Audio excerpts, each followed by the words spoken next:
तो भैया जी आ गए हैं। आज हम करेंगे सम कैसे निकालते हैं एपी में। आज हम वो डिस्कस करने वाले हैं।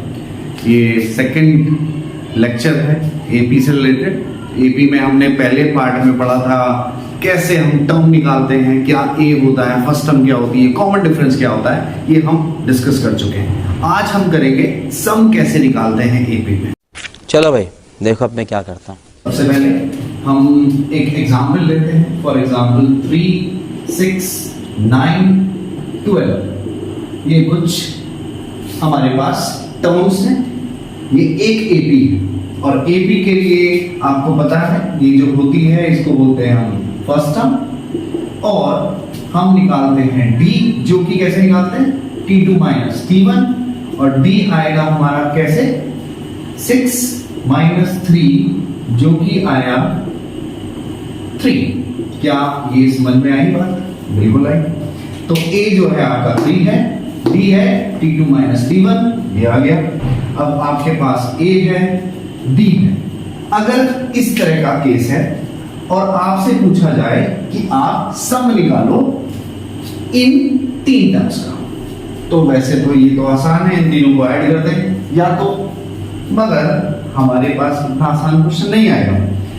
तो इसके लिए आपको एक फॉर्मूला याद रखना पड़ेगा, SN n upon 2a plus n minus 1 d।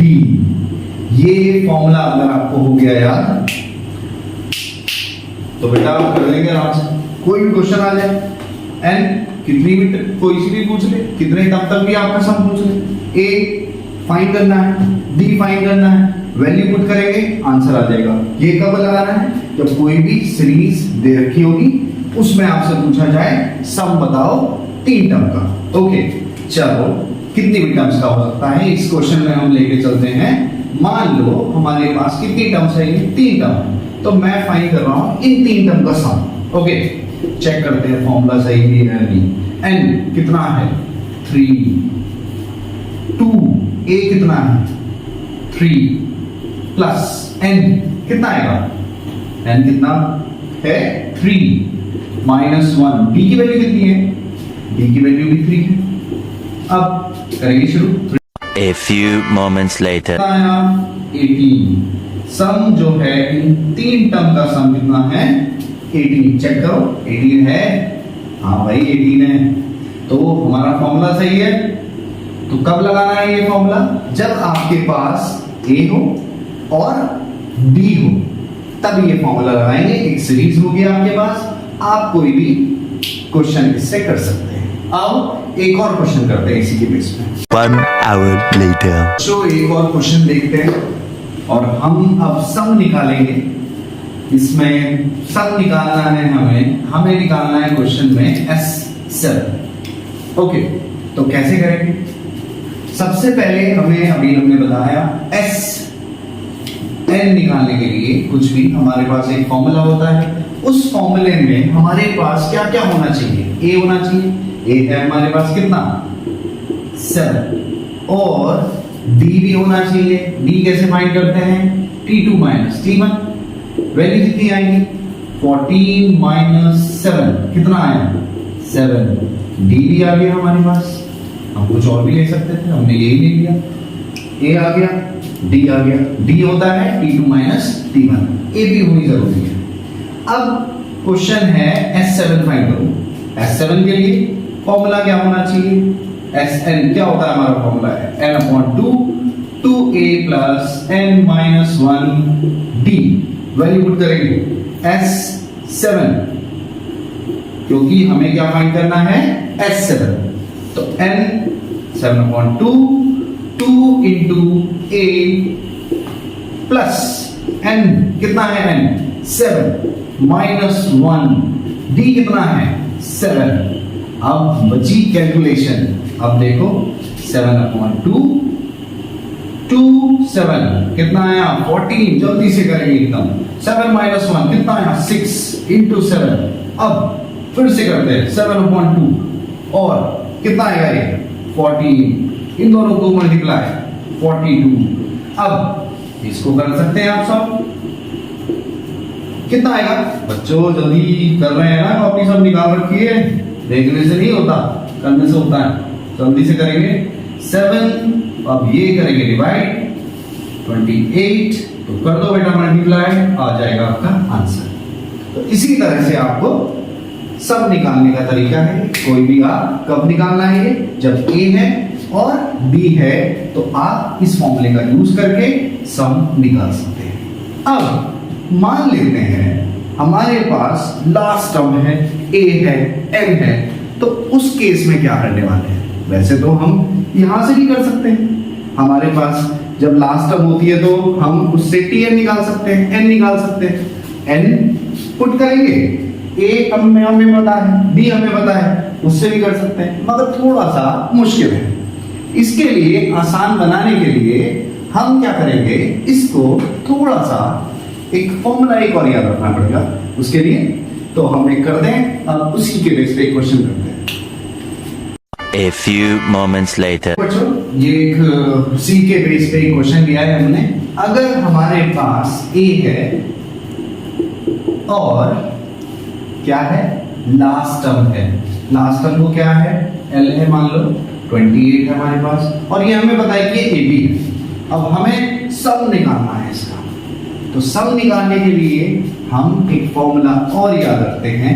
मान लो ये हमें सम निकालना है 4 टर्म का, इस तरह से कुछ गिवन है, 4 टर्म का सम निकालना है, तो कैसे करेंगे? S4 क्या होता है फॉर्मूला?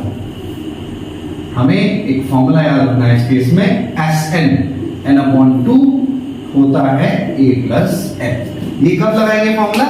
जब लास्ट टर्म की वैल्यू, जब हमारे पास होगी लास्ट टर्म और a होगा, b नहीं है, हम वैसे निकाल सकते हैं, मगर मान लो नहीं है, ये AP है सीरीज, हमें फर्स्ट टर्म दे दी, लास्ट टर्म दे दी। अब बताओ जरा कैसे निकालेंगे सब? तो उस केस में हम इस तरह से इस फॉर्मूले से फाइंड कर सकते हैं। अब देखो उसने क्या पूछा हमसे, S4 पूछा, S4 लिख दिया हमने, n की जगह क्या लिखने वाले हम, 4 लिखने वाले हैं। a कितना आएगा हमारे पास, कितना है a 7, लास्ट टर्म कितनी है, लास्ट टर्म कितनी है ये। अब इसको करेंगे सॉल्व, कितना आएगा, इन दोनों को ऐड करेंगे, कितना आएगा जल्दी से, कितना आ गया भाई 70। तो इन ये मान लो 4 टर्म है कुछ, तो इनका सम कितना आएगा 70। ये कब याद करना है आपको, ये फॉर्मूला याद रखना है, कब लगाना है ये भी जानना जरूरी है, जब n है, a है और l है। तो अगर आपके पास ये सारी चीजें हैं तो आप वैल्यू पुट करेंगे, आंसर अपने आप आ जाएगा। तो ठीक है, अब एक क्वेश्चन ऑन करते हैं, फिर आपको होमवर्क देते हैं। तो बच्चों, एक और तरह का क्वेश्चन जो जनरली बोर्ड में कई बार आया है, इस तरह के क्वेश्चन बहुत आते हैं। तो अगर मान लो आपसे पूछा जाए कोई टर्म निकालनी है और उसने सम, मतलब एक रिलेशन आपको ध्यान रखना है, ये Tn कोई जो टर्म है, sum of n terms minus sum of n minus 1 term. अब इसका क्या मतलब है, मान लो एक सीरीज है, जैसे कि कोई भी सीरीज मान लेते हैं, 5, 10, 15, 20, इस तरह से कोई सीरीज है हमारी।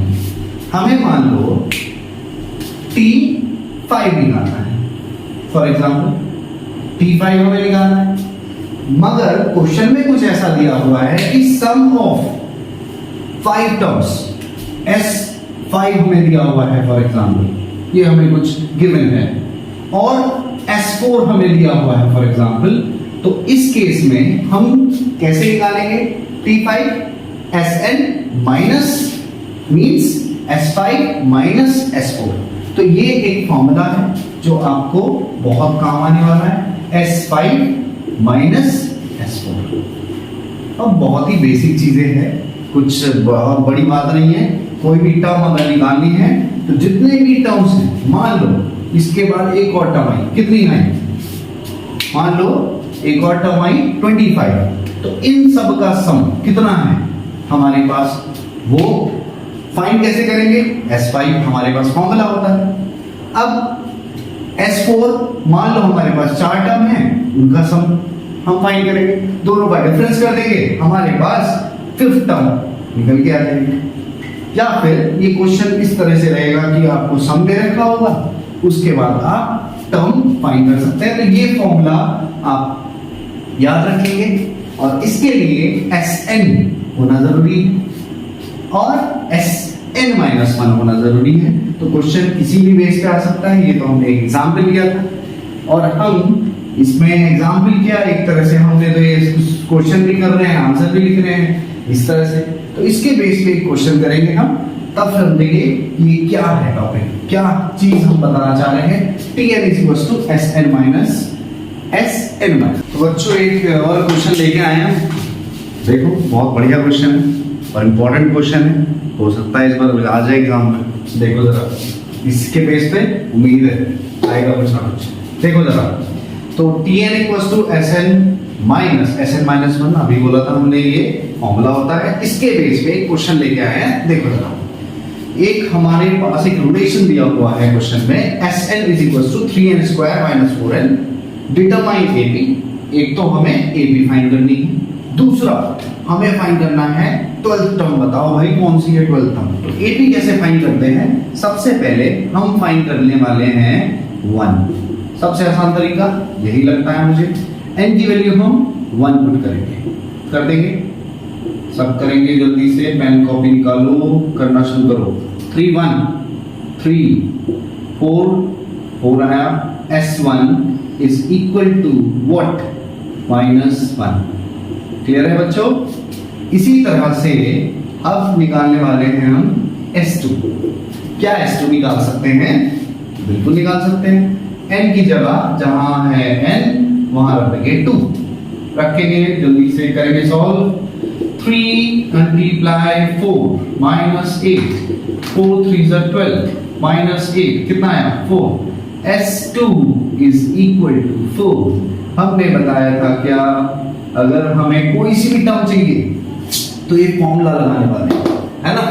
तो अब हम लगाएंगे सबसे पहली बात, sum of one term, it means what? It is T1 = S1, that is -1।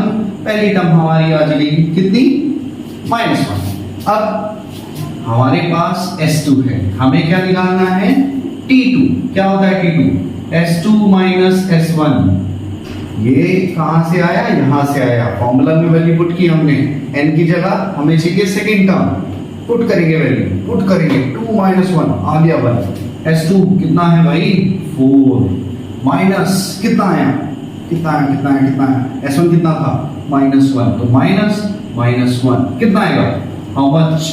minus will become plus and the overall T2 will be is equal to 5। इस तरह से हम T1 T2, इसी तरह से क्या हम T3 भी फाइंड कर सकते हैं? हाँ सर कर सकते हैं। देखो जरा, S3 कितना आएगा? जल्दी से 3 कितना आएगा? बताओ जल्दी, बताओ वैल्यू पुट करेंगे। 3 हमारे पास टर्म क्या थी? ये थी ना हमारे पास, इसमें वैल्यू पुट कर रहे हैं। n की जगह क्या है भाई? 3 पुट करना है। 3 का square -4 × 3, so 3 3 is 9, 3 that is 9, 12 कितना आया? 27 - 12 कितना आएगा भाई? जल्दी से बोलेंगे 5 1, that is S3। अब हमारे पास S3 है, हमारे पास S2 है, क्या हम T3 फाइंड कर सकते हैं? हाँ करेंगे। देखो जरा, S3 - S2 कर दो जल्दी से। 15 - S2 कितना है? 4। 15 - 4 11। ध्यान से देखो, इधर उधर नहीं देखना। T3 आ गया, बिल्कुल सही, बहुत बढ़िया। हमारे पास क्वेश्चन था डिटरमाइन AP, हम AP अब निकाल चुके हैं। 3 टर्म बहुत है, आगे कर देंगे डैश डैश। तो हमारे पास पहली टर्म कितनी आई? -1। दूसरी टर्म कितनी आई? 5। तीसरी टर्म कितनी आई? 11। आगे भी इसी तरह से आती जाएंगी, हमें ये भी बताना है। AP के लिए 3 टर्म दिखाएंगे, आगे डैश डैश डैश कर देंगे। तो हमारे पास आ गया पहला डिटरमाइन AP हम निकाल चुके हैं, और ये चेक भी कर सकते हो आप। क्या ये भी है? बिल्कुल है, देख लो जरा ध्यान से। a -1 d क्या होता है? d बोला था हमने सेम, 5 -1 प्लस 6 हो गया। इस तरह से ये भी कितना हो गया? 6। 80 है, बिल्कुल सही हमारा आंसर। तो 12th टर्म और फाइंड करनी है। 12th टर्म के लिए क्या करना चाहिए? अब आपको पता चल गया डायरेक्टली क्या करना है। इसमें वैल्यू पुट करनी है सबसे पहले। अब क्या करेंगे? वैल्यू पुट करेंगे इसके अकॉर्डिंग। तो ये हम आपको होमवर्क देते हैं, आपको फाइंड करना है क्या? T12। सो आपके लिए यही है T12, आप फाइंड करेंगे और कमेंट में इसका आंसर जरूर लिखेंगे। This is your work, you have to do it, and whatever the problems you will have, comment, and don't forget to like, subscribe and share. Please do it. Thank you.